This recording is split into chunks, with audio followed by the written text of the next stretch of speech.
Salut tout le monde, bienvenue à un nouvel épisode de Souvenirs en héritage. Je suis très contente de vous accueillir pour découvrir l'histoire de vie d'une dame que j'affectionne beaucoup et que je connais personnellement aussi, qui est Madame Edwidge. Donc, Madame Edwidge, en fait, on va découvrir à travers cet épisode-là que ce qui ressort le plus, en fait, c'est vraiment l'amour. Là, vous allez me dire, l'amour. Mais oui, en fait, l'amour sous toutes ses formes, comme étant une valeur, mais à quel point l'amour qu'elle a reçu de sa famille étant jeune, l'amour qu'elle a tenté de transmettre à ceux et celles qu'elle aime profondément, l'amour de son mariage, l'amour de son métier. Donc vraiment, j'ai vraiment réalisé à quel point l'amour était un carburant dans sa vie et j'ai très hâte de vous faire découvrir cette grande dame qui est Madame Edwidge. Puis donc ça, on parle de tous ces beaux sujets-là dans le cadre de cet épisode-là.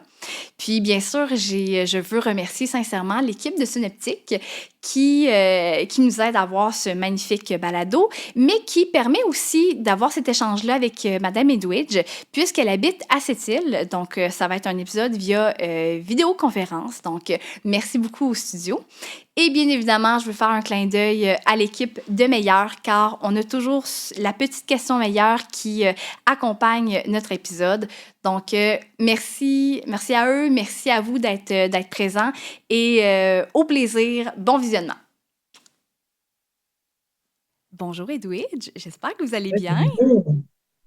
Ça va bien, merci. Ah, merveilleux. Comme je dis, je suis tellement contente de vous recevoir aujourd'hui au balado parce que comme je disais en introduction, vous êtes un peu comme une troisième grand-mère pour moi. Tu sais, vous m'avez vu grandir, puis c'est vraiment, c'est très spécial pour moi de vous avoir aujourd'hui en studio.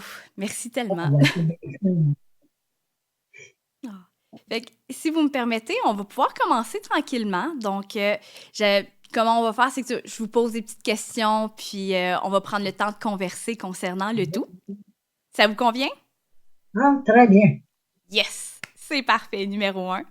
Donc, moi, de mon côté, là, je voulais commencer parce que j'aimerais ça vous demander si vous pourriez me décrire l'environnement puis le milieu dans lequel vous avez grandi, s'il vous plaît.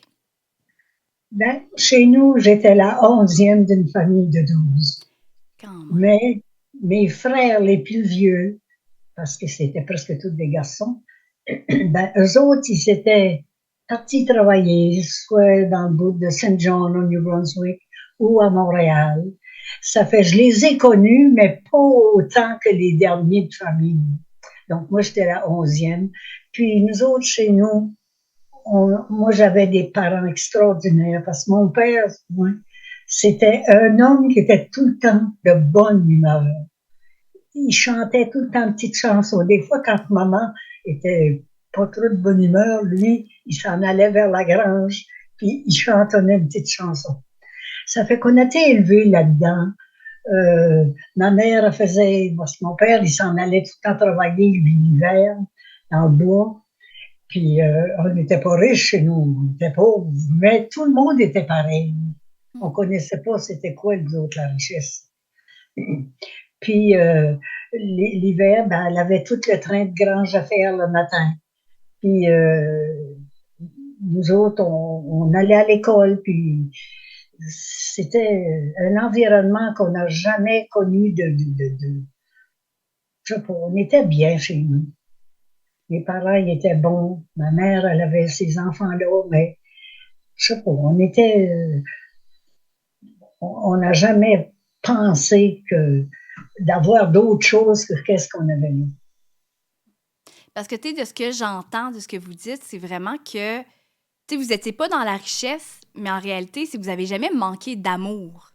Jamais manqué d'amour puis de manger. Parce que maman nous disait tout le temps, quand vous vous marierez, vous pouvez ménager sur certaines choses, mais jamais le manger. Ça fait que ça a comme resté dans notre tête. Je pense que vos parents, même s'il y avait beaucoup d'enfants, c'est des grands sages quand même. Oui, oui, oui, oui.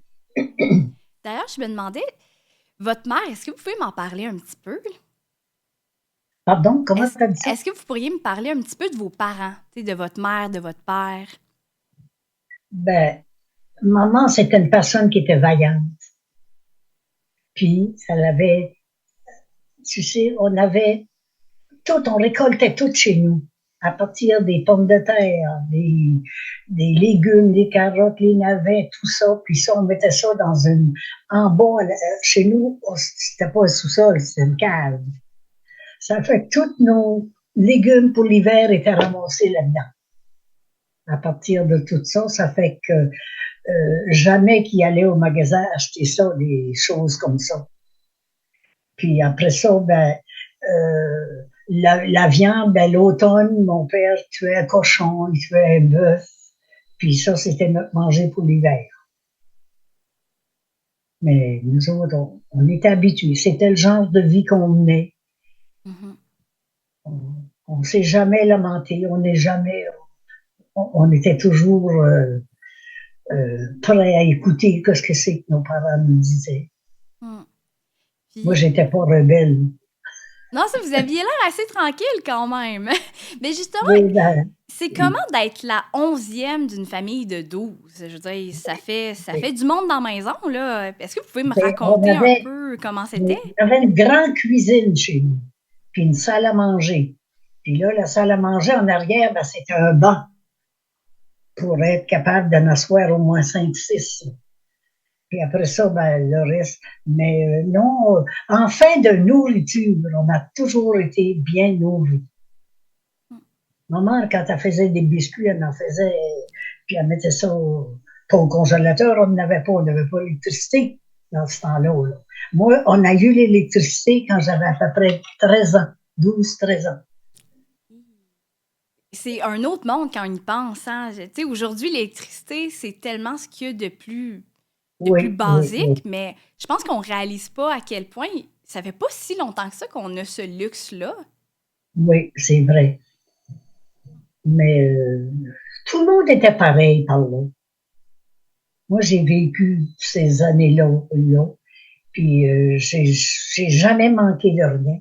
L'amour chez nous, maman, salut, mon père, il nous aimait. Puis c'était un homme, lui, qui chantait tout le temps. Il avait un petit bout de chanson, là, à chaque jour, là, qu'il nous chantait. C'est beau. Ben, je trouve ça beau qu'après toutes ces années, c'est les souvenirs que vous conservez, notamment de votre Oui, père. C'est à oui. quel point la musique, ça fait partie de vous, puis ça fait partie de vos plus beaux souvenirs. Ah oui, Je trouve ça vraiment beau de vous entendre puis de vous voir en parler de votre père par rapport à ça. Parce que la musique, votre père, mais dans votre famille, ça a toujours été très présent, là. oui. Parce que mes frères, beaucoup de mes frères jouaient de la guitare. Puis ça, ben, quand ça arrivait l'été, là, ben là, les enfants venaient, il y avait des invités, des parents qui venaient nous voir. Ça fait qu'on passait nos soirées à chanter. Puis quand on n'avait pas de visite comme ça, ben, on avait une balançoire chez nous, au bout de la maison, en dehors. Puis là, on se balançait puis on chantait toute la soirée. Mon Dieu, mais c'est tellement beau parce que c'est vrai aussi ce bout-là que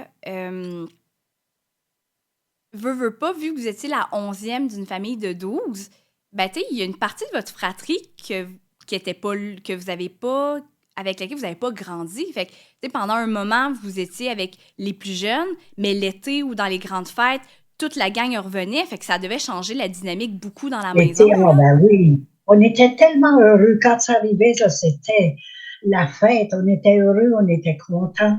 On n'a jamais eu d'animosité avec les plus vieux ou quelque chose comme ça. C'était, nous autres, chez nous, c'était comme ça. On s'aimait, puis on partageait beaucoup.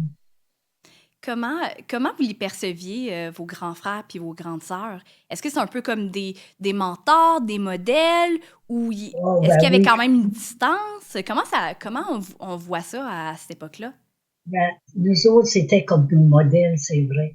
Parce que moi, la plus vieille chez nous, elle, elle n'a pas resté longtemps quand j'étais là. Ça en a été ménagère d'une maison.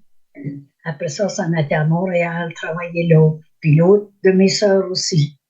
Ça fait qu'on, tu sais, on les a connus, mais c'était des amours pour nous autres.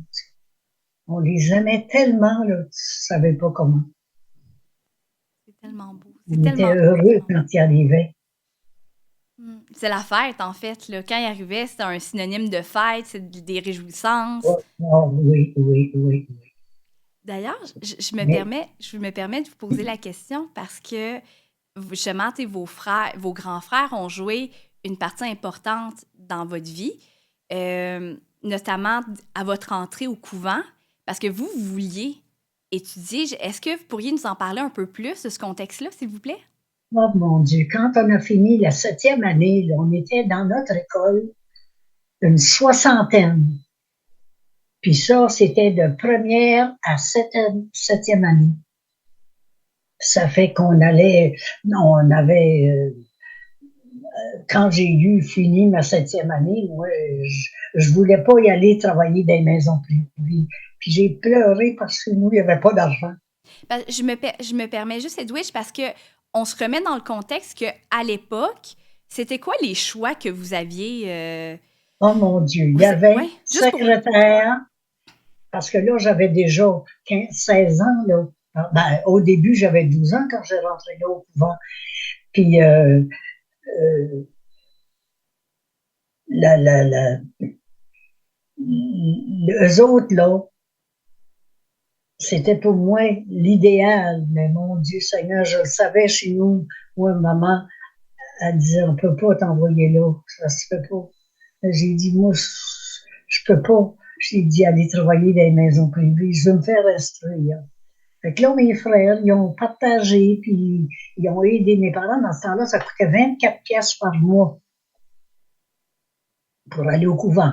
On couchait, nous, tout, on restait là, parce que c'était pas loin de chez nous, ça c'était à peu près 7-8 kilomètres, Mhm. mais on venait pas chez les parents à tous les semaines. On restait là de septembre à Noël, puis après ça, de Noël à Pâques.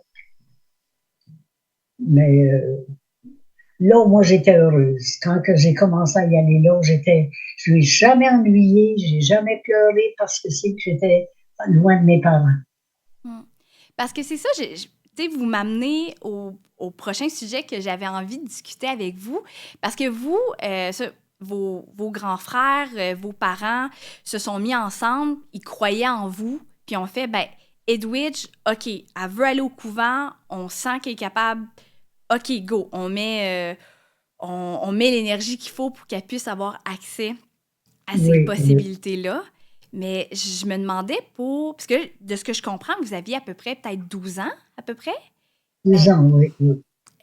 comment? Est-ce que c'est de la pression là, pour une petite fille de 12 ans de savoir que sa famille se serre les coudes pour aller au couvent? Est-ce que ça fait de la pression? Puis comment on se prépare à 12 ans pour aller au couvent? Quand même. Pas vraiment. J'étais tellement contente que moi, la pression, j'ai jamais connu ça. Mhm. Chez nous, il avait accepté d'être capable de m'envoyer là, puis d'une année à l'autre, il trouvait toujours l'argent pour m'envoyer là. Puis dans ce temps-là, tu travaillais pas, là, comme aujourd'hui, les jeunes, ils travaillent dans les restaurants, ils travaillent ici, mais pas ça. Chez nous, il n'y avait pas d'endroit comme ça pour travailler, donc on était à la maison l'été. Mm. C'est ça, c'est une autre réalité qu'aujourd'hui, totalement par rapport à ça, au niveau du travail avec les jeunes, Oui, c'est oui. un autre monde, là, vraiment. C'était tout un autre monde, oui, oui, oui. Mm. Parce que justement, là, j'aimerais ça que vous me décriviez un peu votre expérience au couvent, une journée typique, parce que pour vous, ça a vraiment été des belles années. Là, je vous écoute.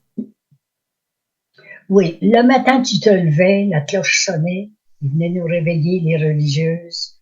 Puis là, on s'habillait, on faisait notre lit chaque matin. Ils nous avaient tout montré comment faire ça, là. Les draps, là, puis tout mettre ça. Puis après ça, on avait tous des lavabos en avant, parce qu'on ne prenait pas notre douche le matin, rien de ça, là. Ça fait que tout chacun on va dire, se lavait le visage, puis tout ça. Puis après ça, on s'en allait déjeuner. Puis ça, tout se faisait en silence dans ce temps-là. On ne parlait pas à l'heure des repas. Ça fait que là, après ça, puis on avait tout notre petit tiroir, nos ustensiles, on lavait notre vaisselle dans des petits plats, là, des petits, puis on ramassait ça, puis on avait toujours la même place assignée pour aller manger. Des fois, moi, j'ai toujours accepté la nourriture qu'on nous donnait. Parce que moi, j'étais habituée chez nous, quand maman, elle nous faisait, excuse-moi, elle nous faisait à manger, mais on a tout le temps mangé. Qu'est-ce que c'est? Il n'y avait pas de repas, de deuxième repas si on n'aimait pas ça. Oui. On était habitués, on disait pas le mot. Puis au couvent, ben, c'était pareil. Après ça, là, on débarrassait notre table, puis on s'en allait. Il y avait une demi-heure d'études le matin. Puis après l'étude, c'était les cours qui commençaient. On avait nos cours, moi j'étais en 8e année, puis après ça, tout là. Puis dans l'après-midi, après, on faisait tout, chacun avait sa tâche dans le ménage. On faisait, il y en a que c'était les escaliers, d'autres c'était dans la salle de récréation, partout dans les classes, chacun, c'était les filles qui faisaient ça. Ça fait qu'après ça, on commençait notre journée, puis ça allait bien, on était habitués. Il y avait personne, dans la classe, c'était tranquille, on acceptait tout. Mm. Dans ce moment-là, là, j'en connais pas qui étaient rebelles. Mm. On a toujours accepté qu'est-ce que c'est qu'on nous demandait. Dans l'après-midi, pareil, on finissait, puis on avait notre ménage, après ça, notre heure d'études, puis on soupait, puis on allait marcher à tous les midis, puis à tous les soirs, dans le village de Tracadie. Puis ça, c'était toute une gang, on était comme une soixantaine, certains. Puis après ça, on arrivait là, c'était l'étude, puis après l'étude, on montait au dortoir. C'était grand, ça. Il y en avait 2 dortoirs. Un pour les plus vieux, je ne sais pas, je me rappelle pas trop tôt. Mais on avait 2 dortoirs, ça fait qu'on s'en allait chacun à notre lit. Puis on s'y couchait. Puis la journée était faite. Puis, tu sais, je me permets d'ajouter parce que, tu sais, vous l'avez dit tantôt, mais, tu sais, veux pas, vous étiez dans la gratitude, vous étiez contente d'être là. Fait que c'est sûr que. Ah, moi, j'étais heureuse, là. Ouais. Qu'est-ce qui faisait. Pourquoi vous étiez aussi heureuse d'être là? C'est quoi votre plus D'avoir beau souvenir? eu accès à aller faire mes études. Moi, si mes parents avaient dit non, je ne sais pas que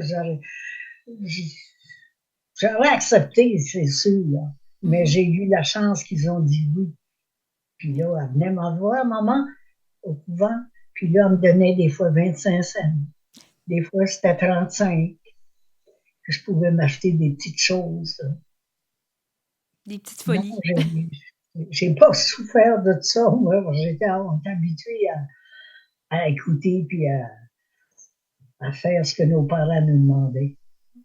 Est-ce que vous pourriez me décrire votre plus beau souvenir là-bas, pendant ces années-là? Ben, moi, mon plus beau souvenir, ça a été ça, quand j'ai su la nouvelle que je pouvais aller au couvent. Ça a été, comme on dit la cerise sur le sundae. J'étais contente, j'étais heureuse. Moi, j'ai toujours accepté ça, là. Qu'est-ce que c'est que nos parents nous disaient? Mais ça, pas aller aux études, ça m'aurait fait beaucoup de peine. Ouais. Qu'est-ce que tu veux? Ben, ça a changé votre vie, en fait, là. Oui. Puis aussi, j'imagine, tu sais, j'imagine que c'est un grand changement dans votre vie, là. Tu sais, vous veniez d'un milieu quand même très rural, avec une grande famille. Là, vous arrivez au couvent, tu sais, je veux dire, c'est pas non plus les mêmes commodités non plus, là, tu sais. Non, mais après ça, c'est arrivé chez nous, là, qu'on avait l'eau courante, puis on a eu l'électricité. Hey, c'était quelque chose pour nous autres, ça. On n'avait jamais connu ça.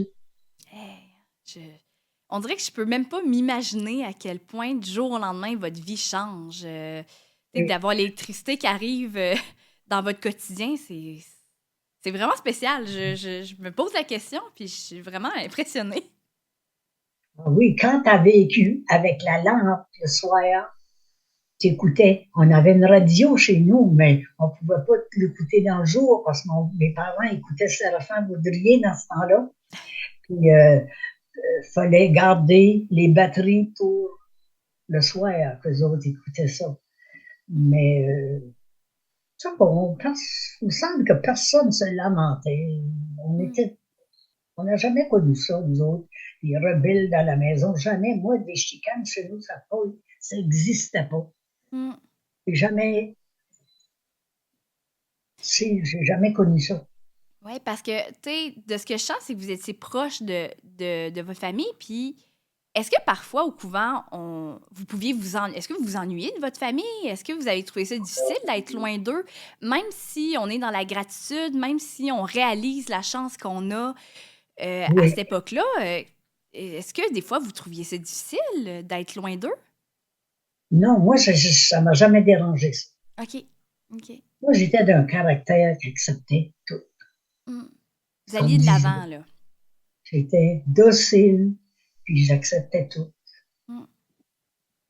Mais aujourd'hui, j'ai jamais souffert de ça. J'ai continué dans cette même. Je suis pareil aujourd'hui comme je l'étais dans ce temps-là. Mm. Seulement avec plus de.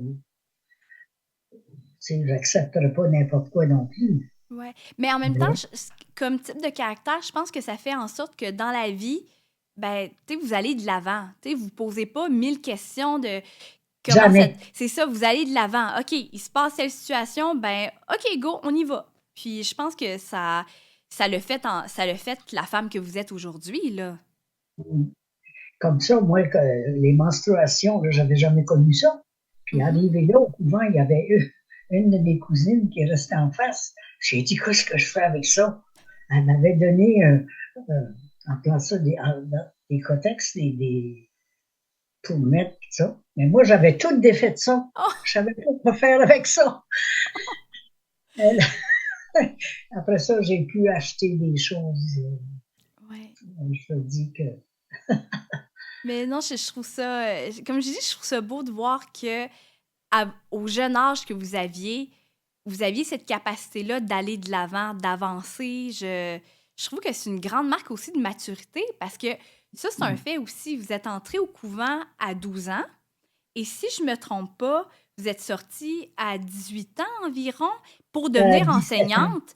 Euh, Pourriez-vous nous en parler un petit peu plus Mais dans ce de ça? temps-là, tu avais le choix entre aller au Teachers College à Fredericton, Mhm. secrétaire puis infirmière.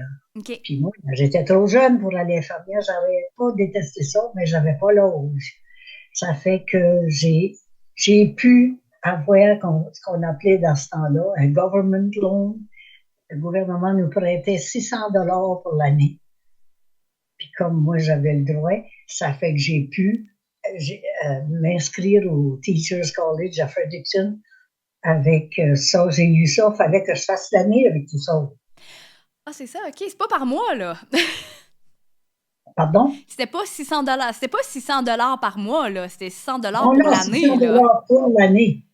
C'est ça, là. C'est pas le Maman même m'avait budget. dit, j'ai réussi à vivre avec ça, payant tant par semaine, là, notre chambre, puis on était nourris, logés, par exemple. OK. OK. Ouais, ça, donc là, racontez-moi, là, comment vous êtes devenue enseignante, là? Donc là, vous avez choisi de devenir enseignante. C'est quoi les prochaines étapes qu'on suivit? Quand notre cours a été fini, dans ce temps-là, ça durait juste 1 an. À cette heure, ça dure 4 ans. Là. Mais nous autres, on avait tout appris des nouvelles méthodes, des choses.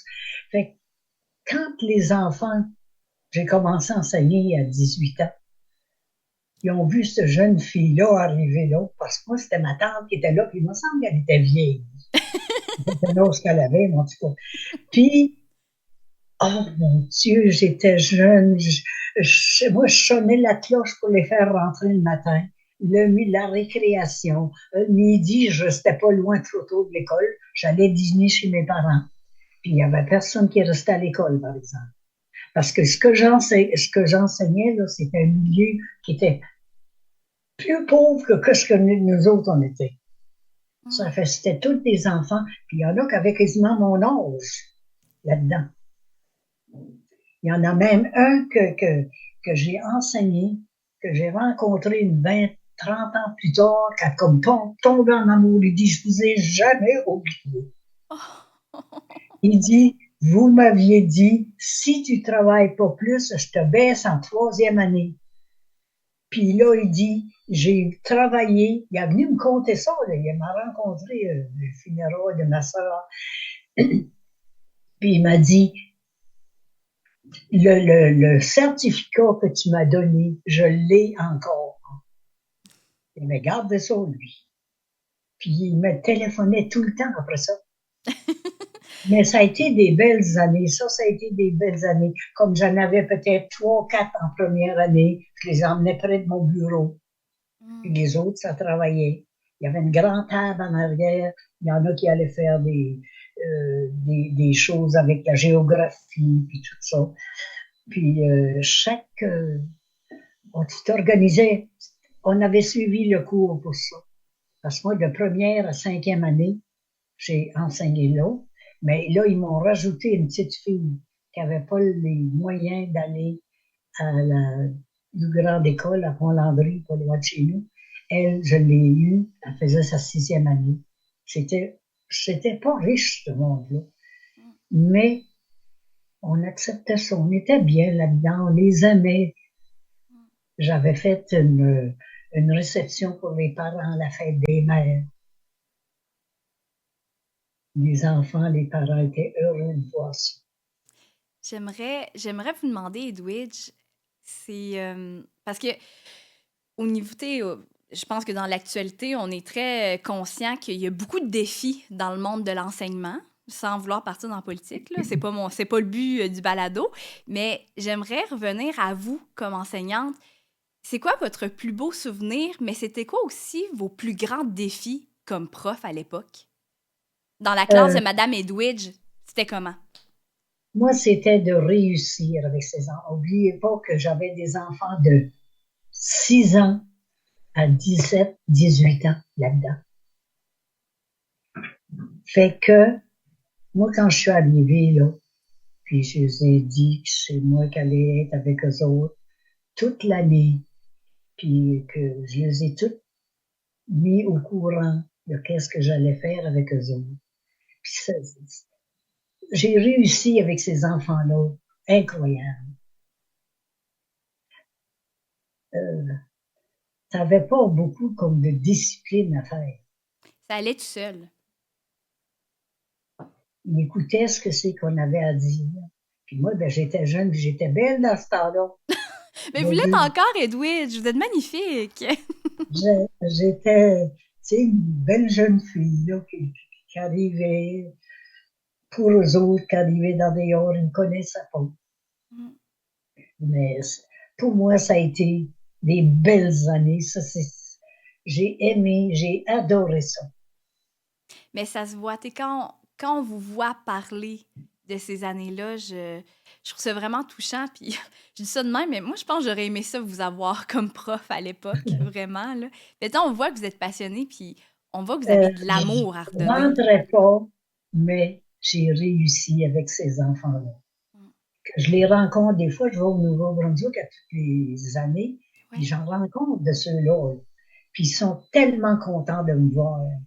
Il y avait une petite fille qui était pauvre, puis j'avais fait, à, elle allait à Tracadie, il faisait, il rencontrait les enfants, puis il déclamait, tu sais, leur, mais elle n'avait pas de linge pour s'habiller pour aller là.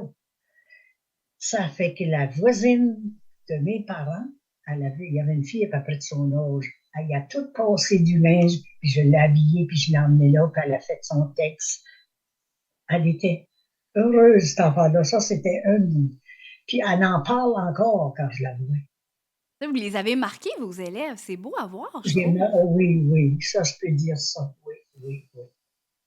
Ça vous fait quoi de recevoir ces commentaires-là plusieurs années plus tard? Ça nous fait chaud au cœur.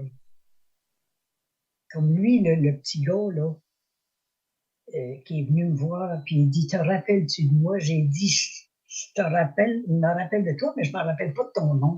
Tu sais, j'ai 30, 40 ans après, là. Puis il m'a dit ça, il dit, je m'appelle son nom, là, Dominique. Puis j'ai Oui. dit, oh, puis il m'a tout raconté ça, qu'il avait tout gardé ses affaires, puis il m'a envoyé ça. Il m'a tout envoyé ça photocopié après. Hmm. C'est beau, ça.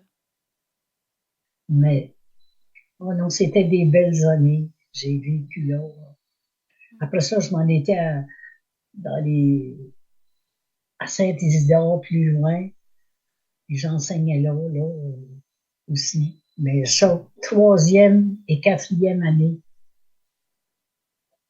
c'était le parfait bonheur, juste deux groupes que j'avais.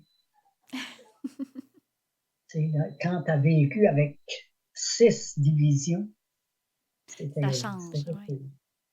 Mais quand tu es jeune, tu peux faire bien des affaires. Tu, tu te donnes à ces enfants-là. Puis nous autres, on avait été élevés, on était dociles, on écoutait nos parents. Puis, on n'aurait jamais osé aller contre ce qu'ils nous disaient. Ouais. Ça, c'est une autre Mais, époque aussi, là. Tu sais, l'éducation était différente par ouais, rapport à ouais. ça. Mais Mm. si vous me permettez, Edwidge, j'aimerais aller dans un nouveau sujet parce que là, tu sais, vous avez enseigné pendant plusieurs années, mais vous avez aussi rencontré un autre chapitre de votre vie, mais vous avez aussi rencontré Alan, l'homme de votre vie. J'aimerais ça Mon que vous me, mari, j'aimerais ça que vous me racontiez le j'enseignais, contexte. j'enseignais à cette petite école encore. Puis Oui! lui, il organisait tout le temps des carnavals Ah, à Saint-Isidore, la paroisse voisine de chez nous. Ça fait qu'il était venu me voir après l'école, Mademoiselle Lausier, bonjour. Et lui, c'était un Lausier lui aussi. oui!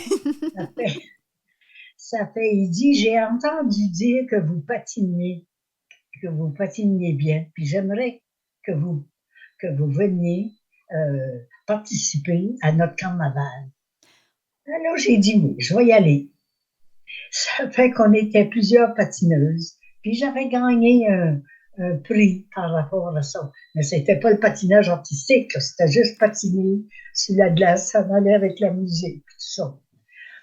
Ça fait que là, à partir de là, c'est là que j'ai rencontré, que là, il est revenu me voir après. Puis lui, ben, c'était un gars qui aimait ça organiser toutes sortes d'activités comme ça. Et c'est comme ça que ma vie amoureuse a commencé. Oh, mon Dieu, excusez-moi. Moi, je suis très. Je suis une romantique dans l'âme, là, vraiment. Parce que c'est ça, en fait, c'est que Allen est devenu votre mari. Peu de temps après, j'aimerais ça que vous nous parliez un peu comment ça s'est fait, puis comment c'était de se marier à l'époque, parce que là, on est dans les années 50. J'en parle parce que tranche de vie pour ceux et celles qui nous écoutent, mais je me suis mariée récemment et vous êtes venu à mon mariage aussi, donc les préparatifs, comment on fait un mariage en 1958, si je me trompe pas? Je vous Oui, à écoute. peu près 50, ouais, 57, je me suis mariée en 58. Ben, lui, là, Alain, il avait acheté une belle grosse maison. Puis là-dessus, il y avait une érablière, en tout cas. Ça fait que la réception a été là. Mais on a juste resté dans cette maison-là un mois l'été. OK, OK. Parce qu'il n'y avait pas d'ouvrage pour lui. Lui, c'est un menuisier, charpentier. Ouais. Puis, il a dit, on va aller à Montréal. Mais la réception de ce mariage, ça a été fait là-dedans. Toutes les invités, c'était grand, ça. C'était une maison à 2 étages. Puis, il y avait un escalier qui montait en haut dans la cuisine, puis qui n'avait une autre dans le salon. Ça fait qu'il y avait beaucoup de chambres à coucher. Il y avait 5, 6 chambres à coucher en haut. Puis on n'a jamais resté là. On a resté là un mois l'été. On a décidé de s'en aller à Montréal. Pour le travail, c'est ça? Et puis lui, il s'est engagé pour le Canadien Pacifique. Oui. Puis moi, je suis allée voir la commission scolaire dans ce temps-là, c'était Ville-Jacques-Cartier, mais là, c'est Longueuil. Puis, d'une école complètement en anglais. Mais nous autres, l'anglais, pour nous autres, on n'avait pas de problème avec ça. Ça fait qu'on a resté là, mais pas tout, un an. Lui, il a vu un appel sur le jour de moine pour l'Iron Ore à cette île, Mhm. la compagnie minière IOC. Je m'excuse mon anglais, mais c'était comme ça dans ce On vous temps-là. pardonne, on vous pardonne. Puis, il est rentré là au mois de février. Puis moi, j'ai fini mon année scolaire. Puis là, ben, j'étais enceinte dans ce temps-là. Ça fait que je suis allée le rejoindre au mois de juin. Puis c'est là qu'on a commencé notre vie avec un enfant. Wow. Puis Puis, là, au moins, on s'est construit, on a resté en appartement. Mhm. C'est le monsieur, il a fini l'appartement en bas parce que dans ce temps-là, on est obligé de prendre une de ses chambres pour rester là. Mais l'Italien, c'est un Italien, lui. Il a dit à Alan, si tu veux finir le sous-sol, je vais te louer ça. Parce qu'on n'avait pas de place à rester, il n'y avait pas d'appartement à cette île du tout, du tout. Ouais. Ça fait qu'il a tout fini l'appartement, puis c'est lui, le monsieur, là, qui a peinturé ça. J'ai eu le temps, il a eu le temps de tout finir, puis là, ben, j'ai eu mon premier bébé dans ce temps-là, c'était Denis. Oui. Parce que là, je me permets une question. Là, je veux qu'on se remette dans le contexte aussi. C'est que là, à l'époque, vous aviez quel âge quand vous êtes déménagé? J'avais un petit peu 22, 23 ans. Ben, première des choses que je voulais vous demander, là, vous avez vécu quand même plusieurs mois à distance avec Allen. Oui. Puis, on se remet dans le contexte qu'on n'est pas à l'époque on FaceTime Non, il n'y son avait mari rien quand... de ça. C'est ça, on FaceTime pas son mari quand on s'ennuie, puis, tu sais, Oui. comment on vit ça, la distance, à l'époque? Je sais pas, je veux dire de quoi, on a été tellement habitués à Ouais. s'habituer au règne de vie qu'on avait, que là, c'était tout autre chose. Puis j'acceptais ça, moi, puis lui aussi. Ça, j'ai resté là jusqu'au mois de juin, jusqu'à la fin juin. Puis Mhm. après ça, je m'en ai été à cette île, je m'en ai revenu à cette île de trouver là. Puis, Je me suis jamais posé la question. c'est ça, vous allez de l'avant. Vous allez de l'avant. Ouais. Puis l'autre question que je voulais vous demander par rapport à ça, parce que là, vous nous confiez que, tu sais, là, vous avez fait le nouveau, tu sais, vous êtes né au Nouveau-Brunswick, vous avez grandi au Nouveau-Brunswick, vous avez fait vos études au Nouveau-Brunswick, puis là, ben, du Oui. jour au lendemain, vous déménagez à Montréal, puis après ça, vous déménagez à Sept-Îles. On s'entend déjà, Montréal, Sept-Îles, pas mal différent aussi. Là, j'aimerais ça savoir, est-ce que vous avez trouvé ça, comment vous avez trouvé l'expérience de changer de province, puis de changer de ville aussi différentes qu'elles sont? J'aimerais vous écouter par rapport à ça, parce que je trouve que Ben, c'est des gros... c'était différent parce que là, à Montréal, là, tu avais les trottoirs, tu avais l'asphalte. Rendu à cette île, là, il y avait juste de l'asphalte dans le milieu, tu n'avais pas de trottoir, tu avais tout du sable partout. C'était Hi. comme, c'était quelque chose, d'accepter tout ça, là. Mais je disais après à mon mari, quand on a été là un an, c'est construit une nouvelle maison, Mhm. et je disais, on est donc bien chanceux. Oh.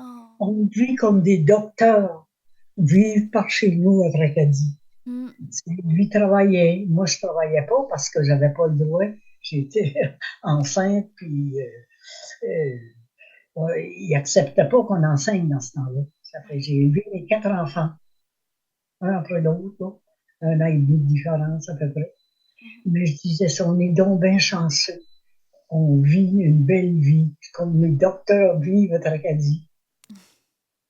C'était Ben, c'est beau de vous entendre parce qu'encore là, tu sais, vous êtes pas dans ce qui vous manque, mais vous êtes dans ce que vous avez acquéri.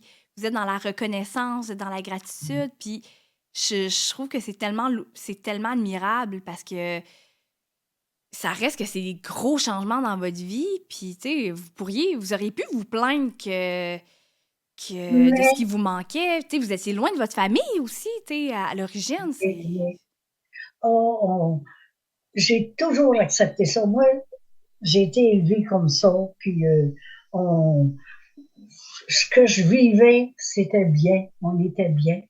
Ça fait, qu'est-ce que je pouvais demander de plus? Ouais, J'aimais ça. On téléphonait à nos parents parce que nous, il n'y avait pas de téléphone encore. c'est ça. Il y a des gens qui l'avaient, mais pas eux autres. Mhm. Puis maman est venue chez nous à chaque accouchement. Elle est venue Wow. me, me- m'aider.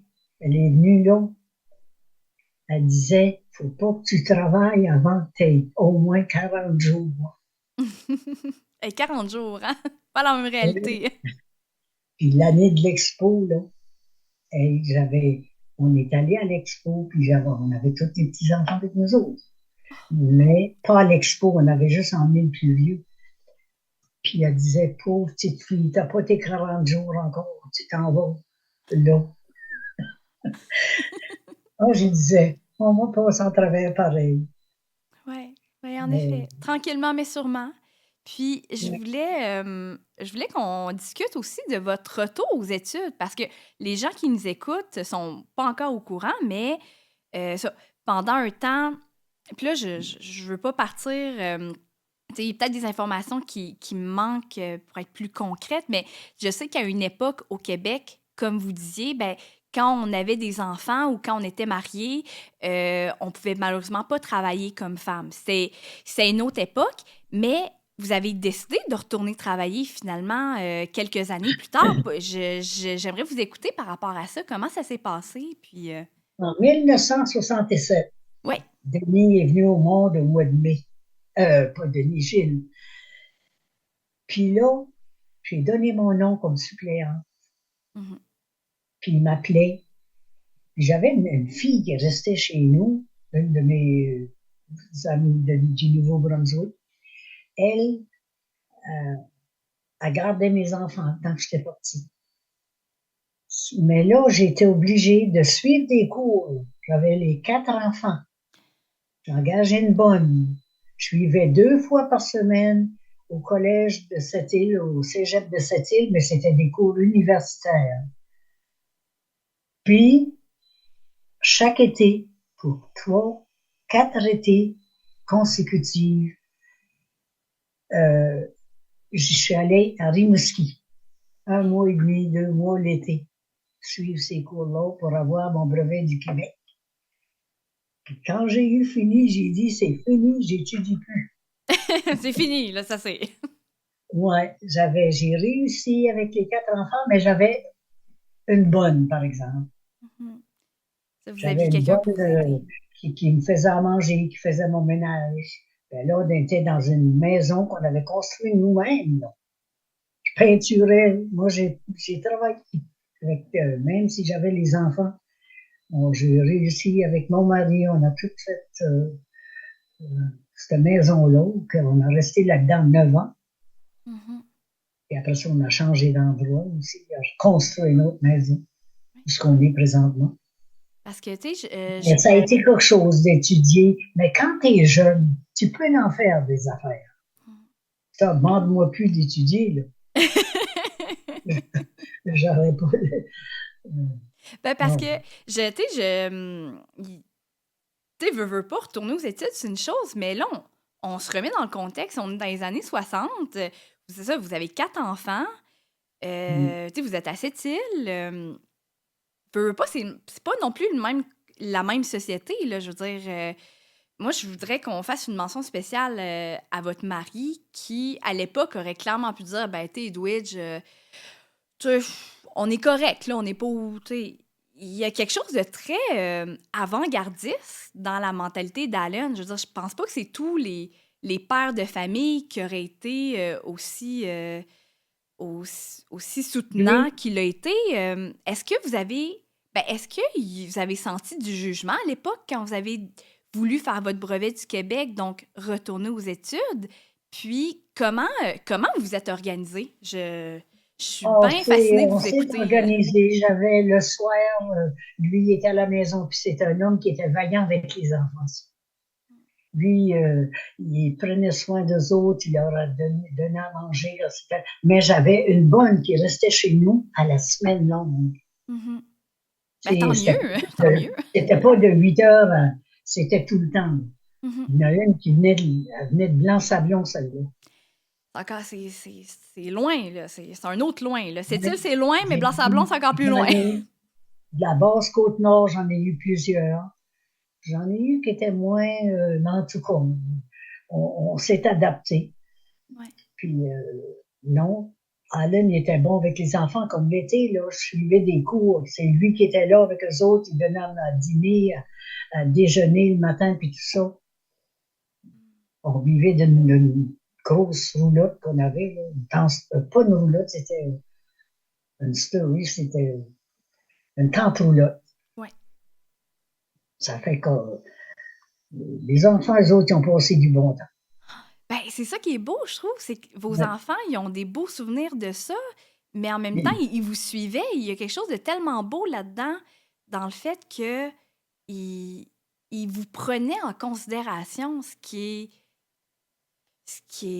est merveilleux, je trouve, surtout dans une époque où, surtout, je pense, dans une époque où c'était beaucoup à l'époque le père de famille qui décidait. Souvent, c'était ça, un peu Oui, oui, le oui, modèle oui. familial.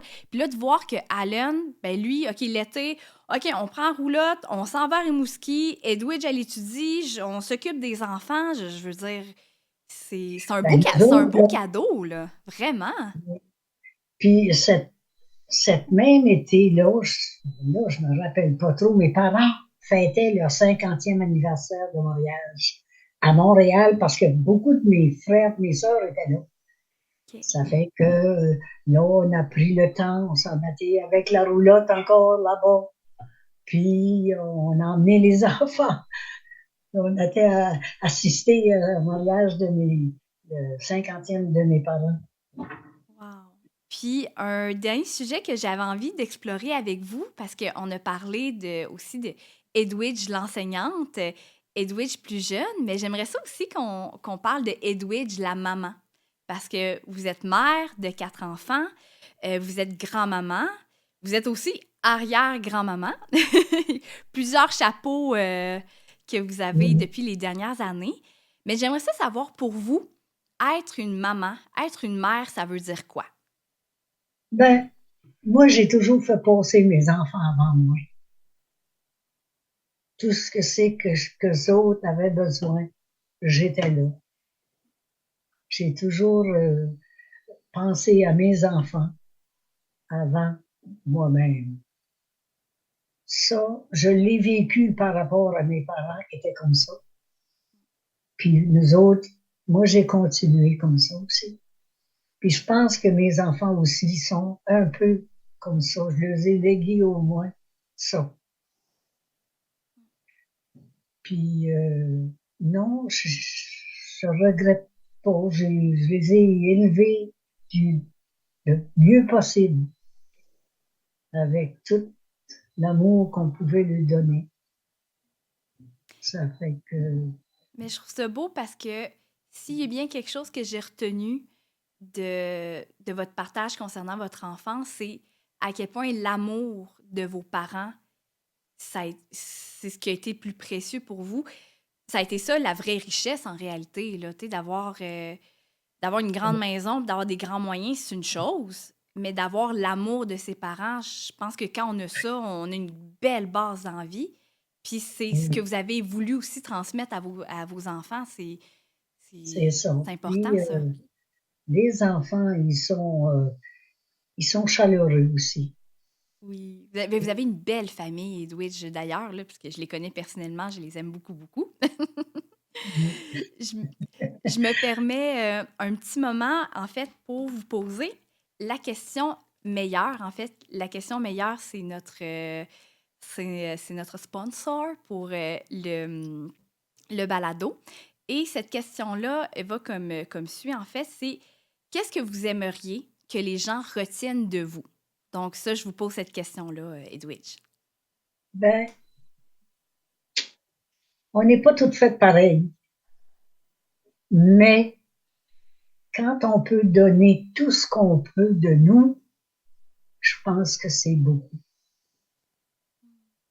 Moi, je dirais, aimez vos enfants, gâtez-les, mais ce qui est de rigueur, apprenez-les que la vie est pas toujours rose, mais avec, ça dépend des personnes aussi.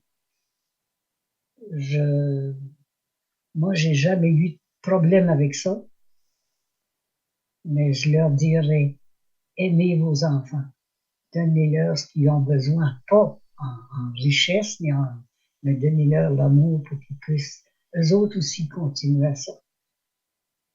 Mon Dieu, c'est tellement beau. C'est tellement beau. Ça me parle beaucoup ce que vous dites là. Puis je me permets une dernière question avant de conclure notre balado aujourd'hui. C'est une question que je pose à tous mes invités, à savoir Edwidge. Si vous aviez justement la Edwidge, la Edwidge de 18-20 ans, justement, qui sort du couvent, qui commence sa carrière, ses études d'enseignante, qu'est-ce que vous lui diriez? Ben, moi, je regrette rien de ma vie. Je Mhm. ferais exactement ce que c'est que j'ai vécu là. Peut-être avec des petites améliorations, c'est sûr que. Puis j'aime le monde. Comme toi, Evelyne, je t'adore. Oh, c'est réciproque, Edwidge, c'est réciproque. Ben, Puis, Oui, allez-y, excusez-moi, allez-y. non, moi, je regrette rien de ma vie. Je trouve que j'ai donné beaucoup, Mm. mais que j'ai reçu beaucoup. Comme mes petits-enfants, là, c'est de l'or en bord pour moi. Je pense qu'il y a quelque chose de très sacré dans la transmission. J'imagine que ça doit être très touchant Ah, à voir, tu sais, de constater que notre descendance continue, de oui, voir oui, oui. l'amour qui continue à se transmettre de génération en génération. Je- Oh, ils Peut-être un sont, jour, peut-être ça va m'arriver, mais je suis capable d'imaginer que ça doit être extrêmement oh, beau je à veux voir. dire, quand tu as des petits-enfants comme ça, tu les aimes, tu les adores. J'ai, j'ai toujours aimé de les embrasser, les cajoler. Je regrette rien de ça. C'est un beau cadeau, en fait, que vous avez eu là dans la C'est vie. le plus beau cadeau que la vie m'a donné. Ben, écoutez, ma belle Edwige, je vous remercie sincèrement pour le temps que vous m'avez accordé aujourd'hui. Merci de vous être prêté au jeu. Merci de nous avoir laissé vos souvenirs en héritage. Ben, Je me sens extrêmement privilégiée d'avoir eu ce moment-là avec vous et je suis certaine que vos mots, que vos témoignages, votre vécu vont en inspirer plus qu'un. En tout cas, moi, je vous confirme, moi, ça m'inspire. Fait que mission accomplie. Donc, bon, ben, je te remercie beaucoup, Evelyne. Ça m'a fait plaisir. Puis, j'ai hâte de voir les résultats que ça va donner. ben, écoutez, en tout cas, on se tient au courant, puis vraiment, je vous embrasse. Je vous souhaite une magnifique journée. Puis, Ben, à toi aussi. ben, Puis, merci. merci beaucoup d'avoir pris le temps de tout me confier à toi avec toutes ces choses-là, les, les bienfaits de la vie et tout. Ben, écoutez, Parce ça que me fait... vivre une vie comme ça, moi, je regrette rien de ce que j'ai vécu. Ben, écoutez, Même quand tu as des petites choses qui vont pas bien, tu passes au côté, c'est tout. ben, en tout cas, comme je dis, je pense que vos partages puis vos souvenirs vont en inspirer plus qu'un. Donc, je vous remercie beaucoup pour la confiance que vous nous avez accordée aujourd'hui. Je me sens vraiment privilégiée. Je vous embrasse. Puis, je remercie tous ceux et celles qui sont à l'écoute aujourd'hui pour cet épisode-là. J'espère que ça va vous avoir autant inspiré que moi, ça a pu m'inspirer la vie de Ben, je notre te belle remercie Edwidge. beaucoup. Donc, je vous À la embrasse. prochaine. Je vous aime, puis merci pour votre écoute, tout le monde, puis au plaisir de se revoir pour un prochain balado. Sur ce, prenez soin de vous, puis au plaisir. Bye bye.